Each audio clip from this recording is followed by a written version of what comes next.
Chapter 9, Formula and Variations. A formula is a mathematical statement, usually written as an equation. It gives the exact relationship between given quantities, so that when one or more values of the quantities are known, the value of the unknown quantity can be found.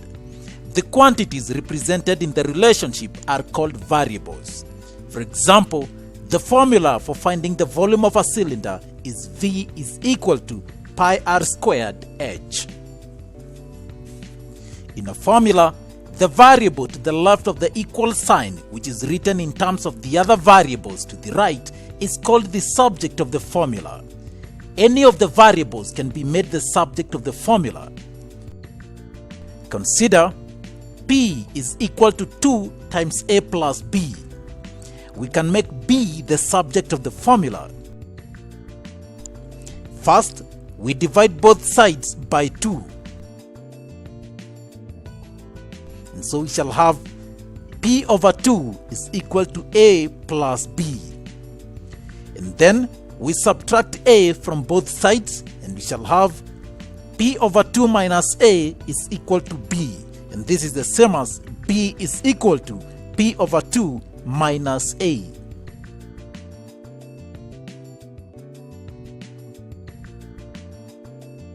X is equal to B plus AY squared, the square root of whole. We can make Y the subject of the formula. First, square both sides of the equal sign. And we shall have X squared is equal to B plus AY squared. And then we subtract B from both sides. We have X squared minus B is equal to AY squared. Then we divide both sides by A to remain with Y squared. And we shall have X squared minus B over A is equal to Y squared. Finally, find the square root of both sides, and we shall have Y is equal to X squared minus B over A square root of whole.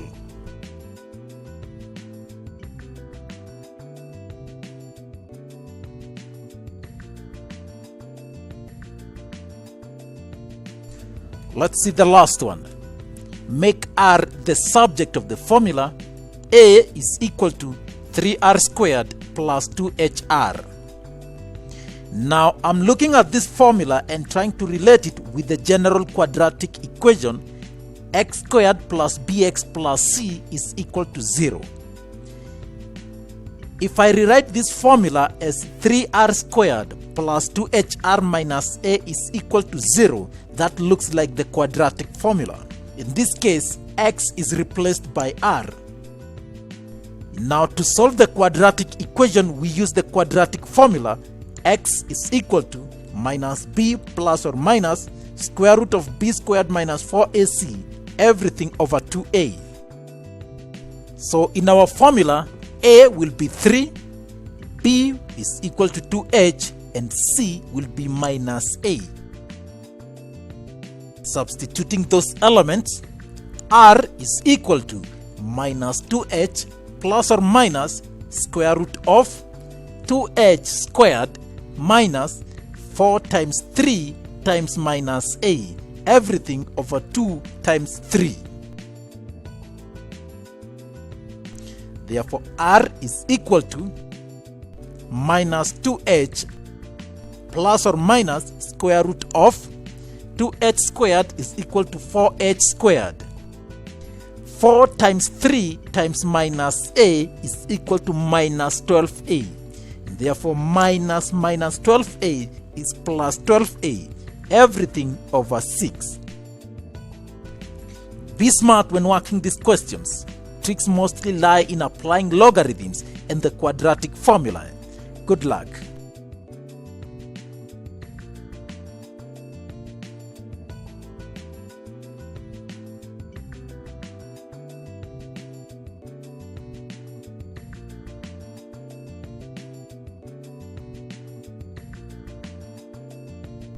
Variations. Variation describes the behavior of one variable in response to the behavior of another. When one increases, Does the other increase or decrease? The way variables are written in a formula explains their relationship and hence the variation. But in every formula, there must be an element or a variable that does not change.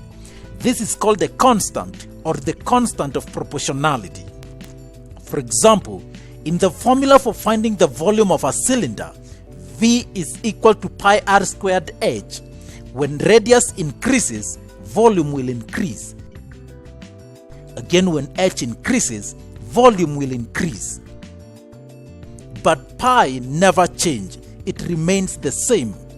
And so V, R and H are variables. Pi is the constant.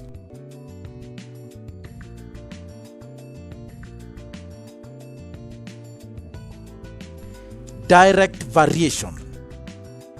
Now, a class of students is contributing money for a project.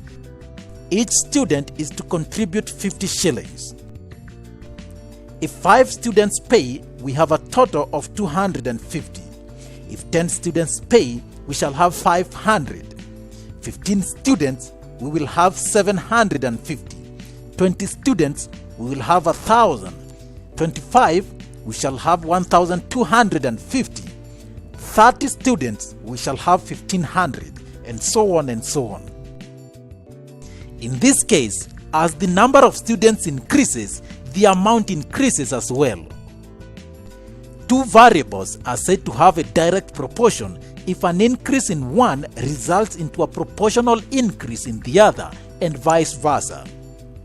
If the number of students is represented by n and the total amount by t, then t is proportional to n. In this case, n and t are changing, but something is not changing. Contributions per student, that remains 50 shillings. And so 50 is our constant of proportionality. T is equal to Kn, where K is the constant and is equal to 50. And so we shall have T is equal to 50N. This is our formula for this case, and it shows the relationship between N and T. In any question on proportionality, the first thing is to find K. In this case, K would be found by dividing any value of T with the corresponding value of N.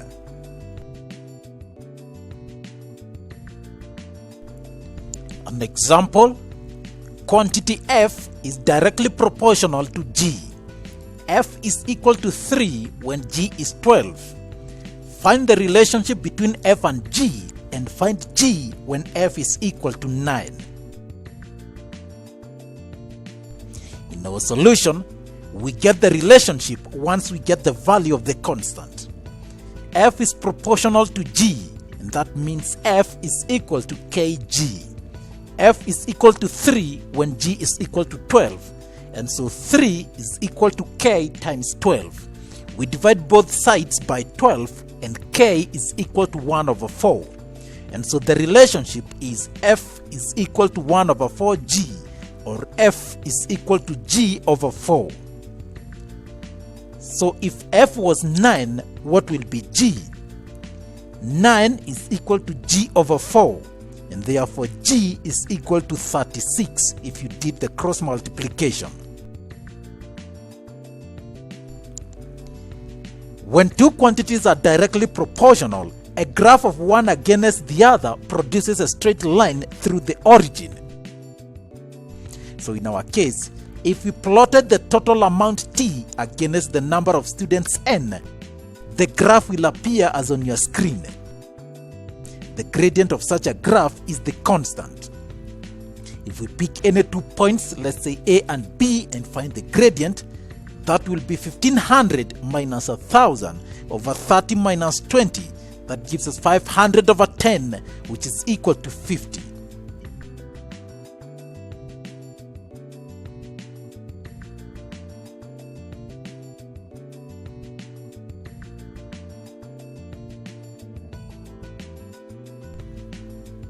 Next, inverse variation. Now, a teacher gave 1,500 shillings to students to share amongst themselves. Let's see how much each student will get. If we had 5 students, each student will get 300. If we had 10 students, each will get 150. If the students were 15, each will get a share of 100. 20 students and each will get 75 shillings. 25 students, each will get 60. And 30 students, each will get 50, and so on and so on. In this case, we have 2 variables, the number of students n and the share per person s. As n increases, s decreases. Such variables are said to be inversely proportional. As one increases, the other decreases proportionately. We represent them as s is proportional to the inverse of n, or s is proportional to 1 over n. In this case too, something is not changing.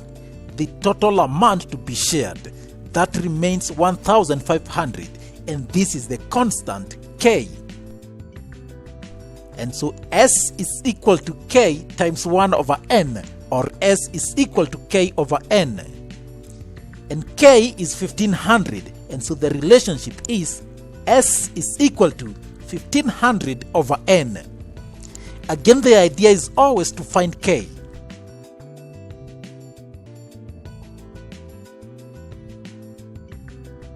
For example, p varies inversely as the square root of r, and r is equal to 4 when p is equal to 3. Find r when p is equal to 8. First, we find the relationship. What is k? P is proportional to 1 over root r, and therefore p is equal to k over the square root of r. 3 is equal to k over the square root of 4. 3 is equal to k over square root of 4 is 2. And if we do cross multiplication, k is equal to 6. Now we find the value of r when p is 8. So p is equal to, now we know k is 6 over square root of r. Cross multiplication, we shall have 8 times square root of r is equal to 6. We divide both sides by 8, and we shall get the square root of r is equal to 3 over 4. To get r, we square both sides, and r is equal to 9 over 16. When 2 inversely proportional quantities are plotted, the graph appears as is on your screen. The curve approaches both axes but does not touch them. It is said to be asymptotic. This graph does not have a constant gradient. We can obtain a linear graph by plotting s against the inverse of n, that is 1 over n. And so we obtain another row of 1 over n, and now we can plot the graph.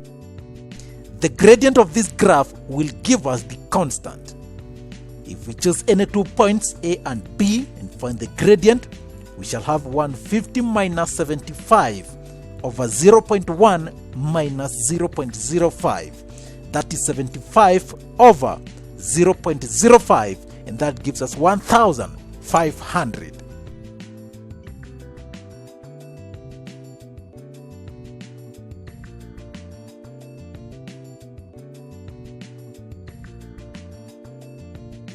Next, joint variation. Variables have a joint variation when one variable varies as a product of 2 or more variables. The formula for finding the volume of a cylinder, V is equal to pi r squared h, is an example of a joint variation. Volume V varies directly as the square of the radius and as the height of the cylinder. Pi is the constant of proportionality. For example, P varies directly as the square of Q and inversely as the square root of R. P is equal to 3 when Q is 2 and R 16. Find P when Q is 5 and R is 4. And so P is proportional to Q squared, which means P is equal to K times Q squared. Also, the same p is proportional to 1 over square root of r, and therefore p is equal to k over square root of r. K is common, and so we can combine these. P is equal to kq squared over root r. 3 is equal to k times 2 squared over the square root of 16. 3 is equal to 4k over 4, and k is equal to 3. And so using k now, p is equal to 3 times 5 squared over the square root of 4. That gives us 3 times 25 over 2, which gives us 37.5.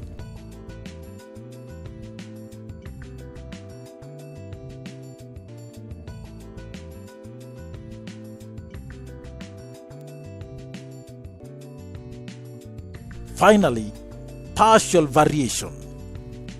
Now, a water company charges 200 shillings standing fee per month and 5 shillings per litre of water consumed. Suppose a family consumed 1500 litres in a given month. How much bill will they pay? Bill will be equal to 1500 times 5 and then plus 200, and that will give us 7,700. What if they consumed 1,000 litres? Bill will be equal to 1,000 times 5 plus 200. That gives us 5,200. In both cases, two things don't change: the standing fee 200 shillings and the charges per litre 5 shillings. We say that the bill is partly constant and partly varies as the consumption.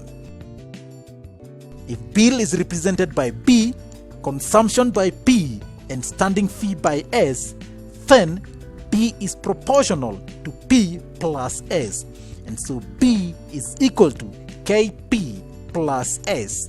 In this case, B is equal to 5P plus 200.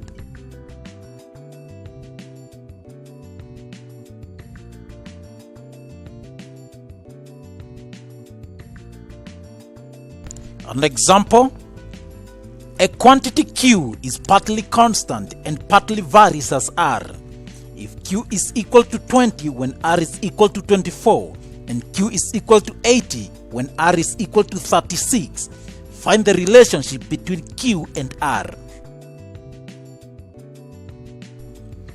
From the information, Q is proportional to R plus C, and therefore Q is equal to KR plus C.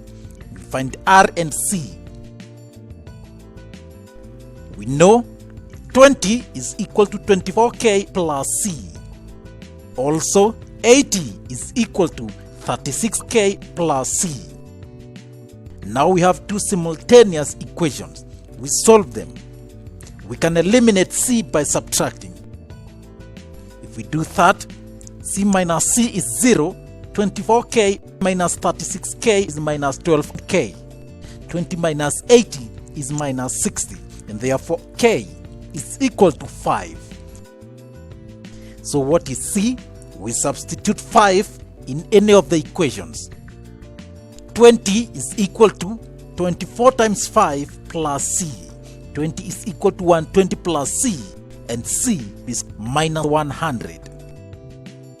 And so the relationship is Q is equal to 5R minus 100.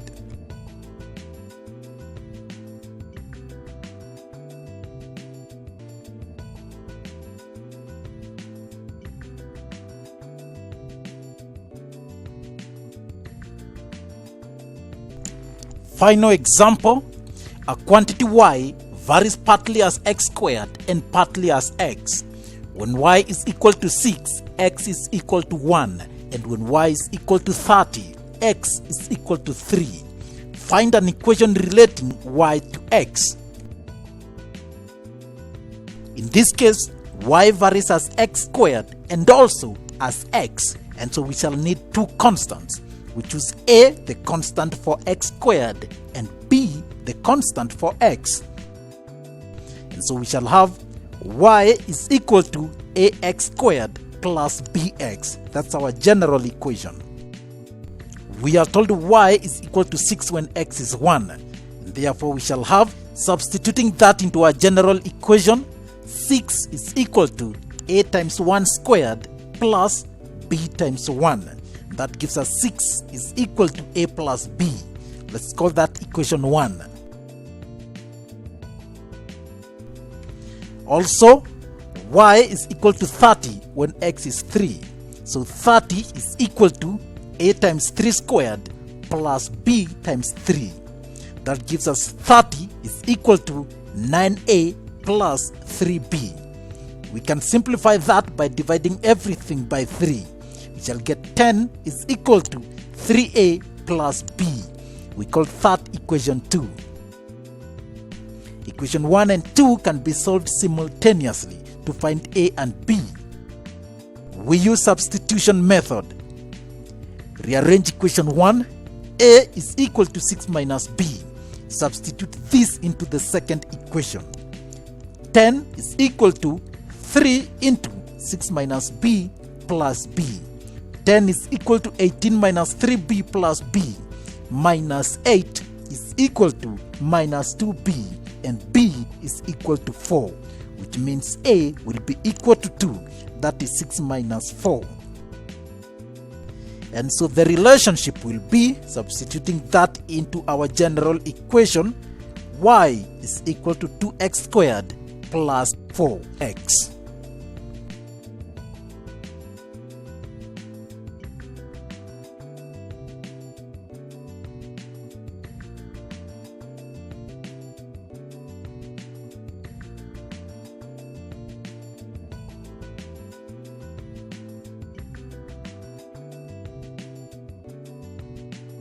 And so the biggest challenge is not falling behind, and the strategy is do whatever needs to be done so you don't fall behind. Seek help wherever you can find it, from students, from student help centers, from the teacher, from the teaching assistant, wherever you can get it. Because if you fall behind, it's like you're missing a floor in the building, you're missing a brick in the wall, and you just can't build the second floor without a good understanding of the first floor. It applies course to course, it applies class to class. Miss a class, one class, maybe that's fine. Miss 2 or 3 for whatever reason, the rest of they're speaking a foreign language for you, and you just have to make it up, or going to class has no point. If you don't go to class, it just gets worse. It snowballs, and once it starts going downhill, you're in trouble. And so the biggest secret, or the biggest piece of advice, is get help early from as many people, and there's lots of sources for help, that other students in the course, teachers, etc. And so go there for it, and go early, and go as often as necessary.